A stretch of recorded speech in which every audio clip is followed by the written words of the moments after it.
नमस्ते बच्चों, मेरे Gyandeep Hindi e learning channel में आपका बहुत बहुत स्वागत है। आशा है कि मेरा समझाया हुआ कोई भी अध्याय आपको बहुत अच्छे से समझ में आता होगा। अगर आपको ये आने वाला अध्याय समझ में आता है तो प्लीज़ मेरे इस चैनल को लाइक, शेयर और सब्सक्राइब जरूर कीजिए। आगे बढ़ते हैं। आपको यहाँ पर दिखाई दे रहा होगा हिंदी सुलभ भारती छठी कक्षा। तो इससे आपको समझ में आ गया होगा कि आज हम क्या लेने वाले हैं। हम हिंदी की सुलभ भारती महाराष्ट्र बोर्ड की कक्षा छठवीं का एक अध्याय लेने वाले हैं। देखते हैं हम क्या लेते हैं। अभी आपको यहाँ पर दिखाई दे रहा है पहली इकाई। पहली इकाई में ये जो इस चित्र आपको दिखाई दे रहा है ये क्लियर है कि यहाँ हवाई अड्डा लिखा हुआ है, अर्थात ये वो प्लेस है जहाँ पर हमारे हवाई जहाज अर्थात एयरप्लेन आकर रुकते हैं और लोग यात्री इसमें बैठकर देश विदेश जाते हैं। इतना तो आपको इस चित्र को देख करके समझ में आ गया होगा। अभी हमें इस चित्र के बारे में बहुत सारी जानकारी प्राप्त करनी है जो कि हम आगे की स्लाइड में देखेंगे। पहले हम इसको थोड़ा सा समझ लेते हैं। यहाँ पर एक लिखा है, एक सेंटेंस है, धूम्रपान मना है। अर्थात यहाँ ऐसे स्थानों पर हम कोई भी चीज, सिगरेट बीड़ी ऐसी चीजें हम नहीं पी सकते। हम यहाँ पर धुआं नहीं छोड़ सकते जिससे कि बाकी के लोगों को भी प्रॉब्लम ना हो। दूसरा यहाँ पर आप देखिए लिखा है लावारिस वस्तुओं को हाथ ना लगाएं। लावारिस यानी कि कुछ ऐसी वस्तुएं जो लोग छोड़ जाते हैं, और या तो कुछ लोग गलती से छोड़ जाते हैं या कुछ लोग दूसरों को हर्ट करना चाहते हैं तो इस तरह से छोड़ जाते हैं। तो हमें ऐसी कोई भी वस्तु को, कोई भी चीज को या किसी भी सामान को हमें हाथ नहीं लगाना चाहिए। जब भी हम इन चीजों को देखें तो हमें तुरंत पुलिस कंप्लेन, वहां पर कंप्लेंट डिपार्टमेंट में, विभाग में कंप्लेन करनी चाहिए, शिकायत दर्ज करानी चाहिए। तो हवाई अड्डा आखिर होता क्या है, यहाँ पर आपको बहुत कुछ समझ में आ गया होगा। यहाँ पर आप देखिए हवाई जहाज नीचे उतर रहा है, यहाँ पर आप देखिए हवाई जहाज ऊपर जा रहा है, यहाँ इनके कुछ पॉइंट होते हैं, यहाँ पर कुछ टर्मिनल होते हैं जिनको वहाँ जा कर के ही खड़े होते हैं, हमारा सामान चेक होता है, उसी से हम अपने एयरपोर्ट की तरफ जाते हैं। बहुत सारी चीज़ें होती है। यहाँ पर जो फ्लैग दिखाए गए हैं, यहाँ पर सभी विदेशों के फ्लैग होते हैं क्योंकि हमारी फ्लाइट हर विदेश में जाती है। तो यहाँ पर ये दर्शाया गया है कि यहाँ सभी के लिए फ्लाइट जो है हवाई जहाज अवेलेबल है। तो ये सारी चीज़ें इस तरह से दिखाई गई हैं। यहाँ बहुत अच्छी सी ग्रीनरी दिखाई गई है, बहुत सफाई दिखाई है, लोग अच्छी सी रॉ में चल रहे हैं, सबने अपनी गाड़ियाँ प्रॉपर पार्क की है। अभी आखिर हम ये जानना चाहते हैं आखिर हवाई जहाज होता क्या है और हवाई अड्डा क्या होता है, दोनों का एक दूसरे से क्या रिश्ता है। मैं आपको बता देती हूँ। हवाई अड्डा, हवाई यानी कि हवा में उड़ने वाला जो हमारा यान होता है उसका अड्डा, यानी उसका उतरने का और दौड़ने का स्थान, जो प्लेस होता है उसको हम हवाई अड्डा कहते हैं, अर्थात हवा में उड़ने वाला हवाई जहाज। तो आगे बढ़ते हैं, देखते हैं हमारी नेक्स्ट स्लाइड में क्या है। ध्यान से देखिए, हवाई अड्डा क्या होता है। यहाँ पर हमारा क्वेश्चन है हवाई अड्डा क्या होता है। तो यहाँ पर एक आंसर है, आप देखिए ध्यान से। आपके मन में भी बहुत सारे थॉट आए होंगे कि अपने मन से भी आप लिख सकते हो, और जो यहाँ पर आपको दिखाई दिया है आप इसमें भी अपना और भी ऐड कर सकते हो। हवाई अड्डा एक स्थान होता है, एक प्लेस होता है, एक स्थान होता है, अर्थात एक जगह होती है जहाँ विमान यानी कि हवाई जहाज उड़ान भरते और उतरते हैं। भरते यानी कि ऊपर जाते हैं, उतरते यानी नीचे आते हैं, और जहां यात्री उड़ानों में सवार होते हैं, यहाँ पर क्या होता है, यात्री आते हैं और हवाई जहाज में बैठते हैं और उतरते हैं। सवार होते हैं यानी सवार बैठ जाते हैं जाने के लिए और उतरते हैं आने के लिए। यह एक सार्वजनिक स्थान है। सार्वजनिक यानी कि यहाँ सबको बराबर का सम्मान मिलता है, कोई भी आ जा सकता है।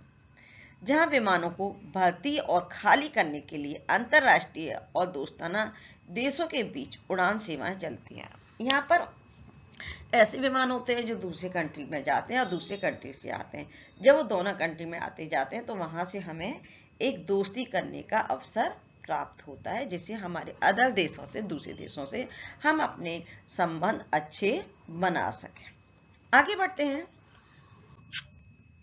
यात्री, इसमें आखिर क्या क्या होता है? हवा, इसमें हम जानना चाहेंगे कि यहाँ पर क्या क्या सुविधाएं होती हैं। नंबर 1 दिया है हमारा यात्री टर्मिनल। यात्री टर्मिनल क्या होता है? यात्री यानी पैसेंजर जो उसमें बैठते हैं। यात्री यानी कि ट्रेन में बैठने वाले को भी यात्री कहते हैं, बस में बैठने वाले को भी यात्री कहते हैं, जो एक जगह से दूसरे स्थान को जाते हैं उनको यात्री कहते हैं। अब यह टर्मिनल क्या है? हवाई अड्डे पर एक यात्री टर्मिनल होता है। हवाई अड्डे पर एक यात्री टर्मिनल होता है। यह यात्री अपनी उड़ान के लिए चेक इन कर सकते हैं, यानी कि वहां पर वो जाते हैं, एक एक पॉइंट होते हैं कि हमें किस प्लेस पे जाना है, वहां पर वो अपना सब कुछ, अपनी बॉडी, अपना सामान चेक करवाते हैं, उसको कहते हैं यात्री टर्मिनल। दुकानें, यहाँ पर और क्या होता है? हवाई अड्डे पर हवाई अड्डे के अंदर विभिन्न दुकानें होती हैं जो यात्रियों की खरीदारी के लिए उपलब्ध होती हैं। इनमें शामिल होते हैं खाद्य दुकान यानी खाने की चीजें, किराना जैसी चीजें भी होती हैं, बहुत आइटम मिलते हैं वहाँ पे। ज्वेलरी की दुकानें भी होती हैं और किताबें भी होती हैं। कभी कभी क्या होता है कि कोई यात्री आया और उसे तुरंत दूसरी फ्लाइट बदलनी है, तो उसको टाइम वेस्ट न, वो क्या करे उस वक्त वहाँ पे। तो मान लीजिए एक यात्री दूसरे कहीं से आया, यूएसए से आया या नेपाल से आया, कहीं से आया, 3 घंटे या 4 घंटे बाद उसकी फ्लाइट है, तो वहां पर वो उसी जगह हवाई अड्डे पर इन दुकानों पर जाकर अपनी जरूरत की चीजें ले सकता है या अपने टाइम को बिजी कर सकता है, तो वो इन दुकानों पर चले जाते हैं। खाद्य और पीने के स्थान, जानते हैं हवाई अड्डे पर खाद्य यानी खाने और पीने के स्थान होते हैं जहां यात्री खाने का आनंद ले सकते हैं। कभी कभी वो आनंद लेते हैं, कभी कभी उनकी मजबूरी होती है। यह खाद्य कोर्ट, कैफे, रेस्टोरेंट आदि शामिल होते हैं। खाने के लिए इस तरह की चीजें होती हैं। विश्राम कमरा एक रूम होता है जहां हम आराम करते हैं। हवाई अड्डे पर विश्राम कमरा होता है। क्या होता है? विश्राम कमरा होता है जहां यात्री आराम कर सकते हैं और उन्हें लंबी उड़ानों के लिए तैयार होने की सुविधा मिलती है।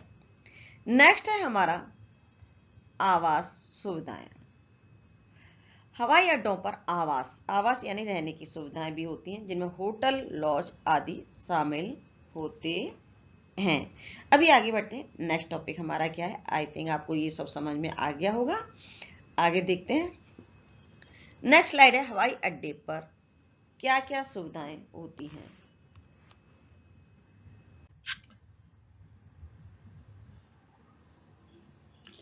अगला प्रश्न है हमारा, हवाई जहाज की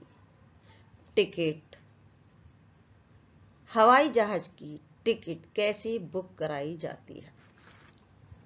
यहां पर आप देखिए, एयरलाइन की वेबसाइट पर जाकर आप उस पर एयरलाइन की वेबसाइट पर जा सकते हैं जिस एयरलाइन से आप फ्लाइट लेना चाहते हैं। आप उस वेबसाइट पर जाकर के अपनी टिकट बुक करा सकते हैं। कैसे? उड़ान की तारीख अर्थात डेट, दिनांक और समय का चयन करें। आप वहां पर आप जाएंगे, वेबसाइट पर आपको सब कुछ ओपन मिलेगा। वहां जाकर के आपको डेट डालनी होगी, तारीख डालनी होगी, समय डालना होगा, कौन सी डेट की और कौन से समय की आपको उड़ान फ्लाइट चाहिए। वेबसाइट पर उपलब्ध फॉर्म में उड़ान की तारीख और समय का चयन करें जिस तक आप यात्रा करना चाहते हैं। जब आप यात्रा करना चाहते हैं, जिस दिन और जिस समय पर आप यात्रा करना चाहते हैं, वहां पर आपको आपके समय के अनुसार ये चीज आपको मिल जाएगी। यात्रियों की संख्या और सीट का चयन करें। यात्रियों की संख्या और सीट का चयन करें। आपको कौन सी सीट चाहिए, कौन से नंबर की चाहिए, ये भी आपके ऊपर वहां निर्भर करता है। अपनी यात्रा के लिए यात्रियों की संख्या और सीट का चयन करें। विवरण का भुगतान दें। फॉर्म में आवश्यक विवरण दर्ज करें। उसमें आपकी डेट ऑफ बर्थ, ये सब पूछा जाएगा, आपका आधार कार्ड, पैन कार्ड, ये सारी चीज़ों का वहाँ पर विवरण आपसे पूछा जाता है। वो आप वहाँ पर उसके अनुसार फिल करेंगे और भुगतान करें। अलग अलग ऑनलाइन भुगतान विकल्प उपलब्ध होते हैं, जिनमें क्रेडिट कार्ड, आप कैसे पे कर सकते हैं, क्रेडिट कार्ड से, डेबिट कार्ड से, नेट बैंकिंग आदि शामिल होते हैं। ये सारी चीज़ें आपको वहाँ पर मिलेंगी। टिकट प्राप्त करें। आपका टिकट ऑनलाइन बुक हो जाएगा और आप इसको अपने मोबाइल पर भी सेव कर सकते हैं। आप उसका प्रिंट आउट भी निकाल सकते हैं। आपको ये मेल पर भी मिल जाएगा। इस तरह से आप अपना टिकट सेव रख सकते हैं। एक और इम्पॉर्टेंट चीज मैं आपको यहाँ बताना चाहूँगी, जब भी हम फ्लाइट से जाते हैं हमें 2 से 3 आवर्स के अंदर एयरपोर्ट पर, हवाई अड्डे पर पहुंचना पड़ता है, क्योंकि वहां हमारी बहुत सारी चेकिंग होती है। आगे बढ़ते हैं। अभी आपका क्या है कि आपका कार्य, ध्यान से सुनिए, आपने इतनी सारी जानकारी इस चित्र द्वारा या इस लेसन द्वारा ली। आपका अपना कार्य, आपकी पाठ्य पुस्तक में दिए गए चित्रों को ध्यान से देखकर शब्द लिखिए। आपको पहले क्या करना है, उन चित्रों के शब्दों को लिखना है जो जो आपको चित्र में दिखाई गए। उन शब्दों को लिखने के बाद शब्दों से वाक्य बनाना है। आपको वाक्य बनाने हैं। थर्ड में आपको क्या करना है, वाक्यों को सही क्रम में जोड़कर एक अनुच्छेद लिखना है। आपको एक अनुच्छेद अर्थात एक पैराग्राफ या एक पैसेज अपने शब्दों में वाक्य को सही क्रम में, सही सिस्टम में जोड़ करके एक पैसेज लिखना है। इस तरह से लिखना है जैसे कि आप किसी को किसी चीज की जानकारी दे रहे हो। तो मैंने आपको ये 3 पॉइंट में कैसे बनाया है, जैसे कि आप भूल नहीं सको। आपको चित्र देख करके सारे शब्द दिखाई दे जाएंगे। शब्दों को आप वाक्यों में प्रयोग करेंगे। वाक्यों में प्रयोग करके आप उन वाक्यों को अपने तरीके से फ्रेम करके पास्ट, प्रेजेंट, फ्यूचर जैसे भी होता है उनमें ज्वाइंट करके आप एक अनुच्छेद बहुत अच्छे से आराम से लिख सकते हैं। अनुच्छेद लिखने के बाद एक और जरूरी सूचना है कि जब भी हम कोई काम करते हैं तो हमें उसे वापस चेक करना बहुत आवश्यक होता है। आप जब चेक करोगे तो आपको अपनी गलतियां, आपका जो भी आपको उसमें सुधार करना है वो आपको खुद समझ में आ जाएगा। हो सकता है आपको ये मेरी जानकारी पसंद आई हो। आशा है कि मेरा आज का कार्य आपको समझ में आया होगा। जो मैंने आपको गृह कार्य दिया है आप उसे अच्छे से पूरा कीजिए। पूरा करने के बाद आप कमेंट बॉक्स में मुझसे जो भी क्वेश्चन है आप वो पूछ सकते हैं या अपना कार्य वहां करके डाल सकते हैं। जब भी मुझे समय मिलेगा आपका वो वर्क कार्य मैं चेक करके आप तक आपको जरूर आंसर दूंगी। धन्यवाद।